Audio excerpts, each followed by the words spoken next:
Bonsoir Pierre Sénès. Bonsoir madame. Merci beaucoup d'être avec nous. Vous êtes le procureur de la République de Nantes. 45 fusillades en 2018, c'était déjà énorme. 56 depuis le début de cette année et elle n'est pas terminée. Alors au-delà du ressenti des habitants, d'une impression d'insécurité, ces chiffres aujourd'hui, ils ne laissent plus de place au doute. La violence, elle est réelle à Nantes et elle progresse. Oui, c'est un constat que nous faisons bien évidemment. Nous constatons cette dérive, cette aggravation de la situation, notamment dans les quartiers, avec une recrudescence des règlements de compte, avec armes, qui, pour la grande majorité d'entre eux, sont liés au trafic de drogue. Au trafic de drogue, presque dans chaque cas, oui. Pour les fusillades, pour les morts aussi, qu'on a pu constater à Nantes. Tout à fait. On constate que ce sont... alors nous avons plusieurs cas de figure. Nous avons des rivalités entre des bandes qui s'affrontent de manière armée pour préempter le trafic sur la ville et notamment sur les quartiers. Notamment pour protéger des lieux de vente, pour être très clair. Oui, mais pour contrôler le trafic et la rémunération qui va avec. Il y a aussi une économie souterraine. C'est l'exemple des événements dramatiques qui se sont déroulés pendant le week-end de Pâques. Et nous voyons apparaître aussi depuis quelques mois le problème des deals, des points de deal au pied des immeubles, où là, il y a aussi des affrontements armés à l'égard de personnes qui font du trafic au pied des immeubles et à qui l'on reproche souvent de venir empiéter sur d'autres dealers qui considèrent que le territoire leur appartient. Et c'est justement dans ces quartiers, notamment chez les habitants, mais aussi en centre-ville, que les personnes ont l'impression justement que rien ne change, que la vente, elle peut se faire en toute impunité et à la vue de tous. Alors, il faut quand même dire qu'il y a une mobilisation générale de tous les services de police. C'est-à-dire qu'il y a des enquêtes qui sont résolues, des trafics démantelés. La police judiciaire, la sécurité publique se mobilisent avec des équipes spécialisées qui travaillent. Nous, au parquet, nous avons là aussi une structure spécialisée qui est entièrement dédiée à cette criminalité organisée. Mais quels sont les résultats, concrètement ? Alors, les résultats, bien écoutez, depuis le début de l'année, s'agissant des coups de feu dans les quartiers du trafic de drogue, 32 personnes ont été interpellées par la police judiciaire et 12 par la sécurité publique, la sûreté départementale. Ce sont des gens qui ont été déférés et qui ont été présentés à des juges d'instruction. Bon.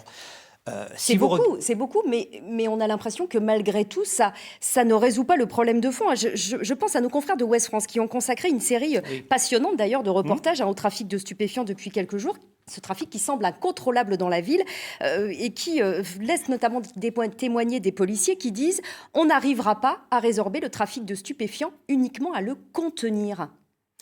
Écoutez, moi, la position qui est la mienne, c'est que avec les moyens qui sont les nôtres, on peut toujours considérer qu'on manque de moyens, qu'on manque d'effectifs. Mais nous avons une responsabilité vis-à-vis de nos concitoyens qui est de tout mettre en œuvre pour lutter efficacement contre ce fléau, le trafic de drogue qui génère de la violence. Et vous dites que vous avez des résultats concrets sur ce terrain-là. Lundi, vous aviez au tribunal correctionnel une affaire très importante de trafic de drogue sur Malakoff qui impliquait 8 personnes qui ont été condamnées à des peines de 6 à 1 an d'emprisonnement.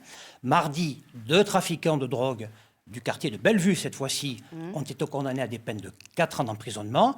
Et à l'heure où je vous parle, vous avez au commissariat de police de Nantes 7 personnes qui sont en garde à vue, qui sont impliquées dans du deal de rue cette fois-ci, dans le quartier de la place du Commerce. Donc tous les jours, il y a des interpellations et tous les jours, il y a des personnes qui sont jugées devant le tribunal correctionnel. Alors, au-delà de ces fusillades qui font énormément parler et qui inquiètent à juste titre la population, il y a aussi ces agressions, dont celle de cet agent de la TAN, du réseau de transport en commun, lundi soir. Est-ce que vous avez avancé dans cette enquête ? Alors, il y a actuellement une personne qui est en garde à vue. Sur les 3 qui sont impliqués dans cette agression, qui est une agression insupportable, parce que je considère qu'elle touche des personnes qui sont chargées d'une mission de service public et qui donc rendent service à nos concitoyens. Bon, donc ce sont des personnes qui méritent une protection de la loi. Et c'est la politique pénale du parquet. Donc nous verrons demain l'évolution de cette enquête. Il y a actuellement une personne en garde à vue. Et vous en recherchez activement 2 autres. Et puis, très rapidement, il y a un autre phénomène qui inquiète à Nantes. Ce sont les agressions sexuelles et viols sur des femmes dans la rue. C'est un phénomène aussi qui progresse ? Oui. Alors, un mot, si vous le permettez quand même. Je voudrais vous dire que sur les 10 premiers mois de l'année 2019, 286 personnes ont été présentées au parquet à l'issue de leur garde à vue et ont été écrouées. C'est une augmentation de 42% par rapport à l'année 2018. Et là, nous sommes sur la zone urbaine de Nantes. C'est pour vous dire la mobilisation et l'efficacité des services qui conduisent les enquêtes est permettez-moi de vous le dire aussi, de la fermeté de la réponse pénale qui est mise en œuvre par le parquet. Qui est parfois remise en cause. Mais très rapidement, il nous reste quelques secondes. Les agressions sexuelles de femmes, de viols, elles progressent aussi à Nantes. Il nous reste quelques secondes. Alors, nous avons eu malheureusement des faits dramatiques de jeunes femmes qui ont été agressées dans la rue.